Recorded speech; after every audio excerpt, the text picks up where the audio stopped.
First of all, if I haven't seen you already, welcome back. It's been 6 months, it's been a long time. And now we're starting year 8, and it feels probably a little bit odd. But it's the start of a new beginning, the start of a new story, one with many changes. Now, you might think why it is I've got some old photos on the board, particularly ones of a farrier.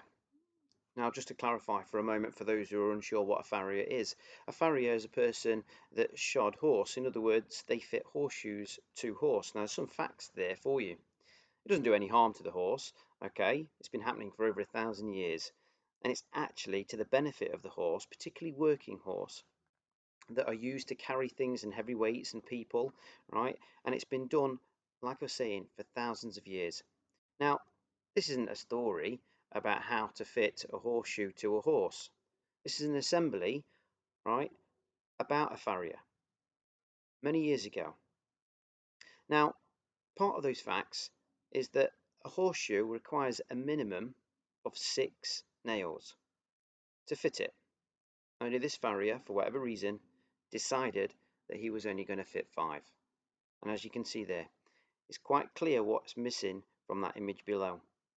Now, for want of a nail though, the shoe is potentially lost. Now, this farrier was designing and fitting these horseshoes for a night, as you can see in that image just there. Now, in failing to fit that horseshoe, and that horseshoe falling, then what has happened is, well, the shoe's lost, and as a result, the horse was lost. Now, one might have thought, what does it matter, that nail? But all of a sudden, it creates a bit of a problem. We're now a horse down. If we're a horse down, then potentially we are a knight down.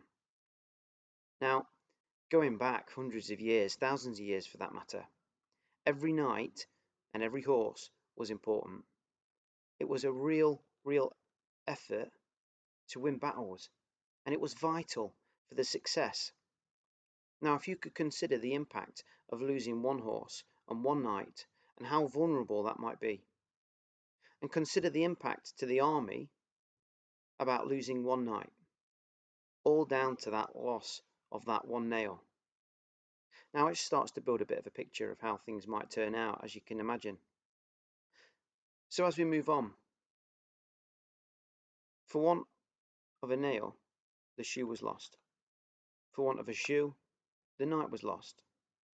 For want of a knight, the battle was lost. And for want of a battle, the kingdom was lost.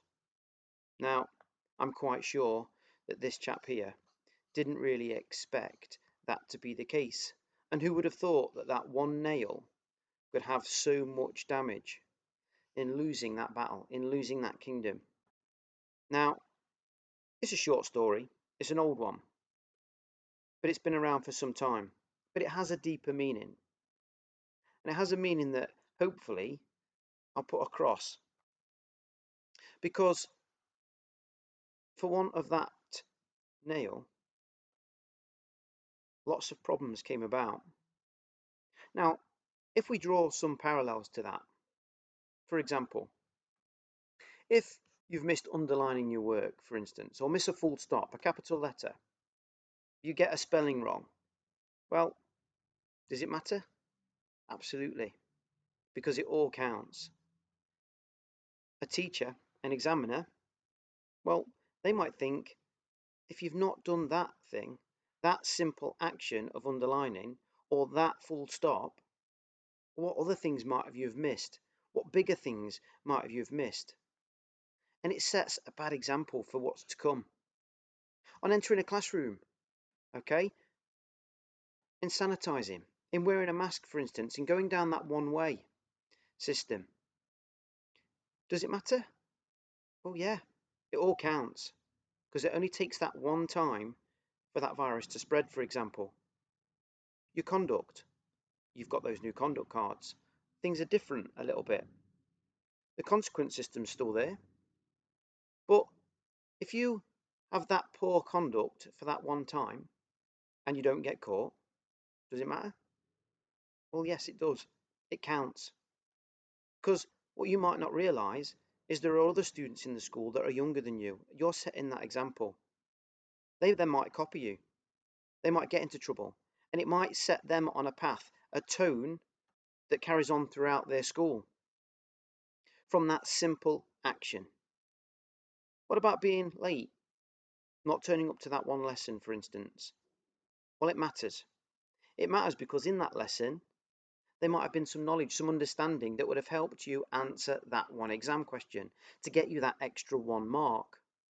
It matters because that extra 1 mark might have been that mark that would have got you that higher grade, that would have led to that higher job or a place at the university.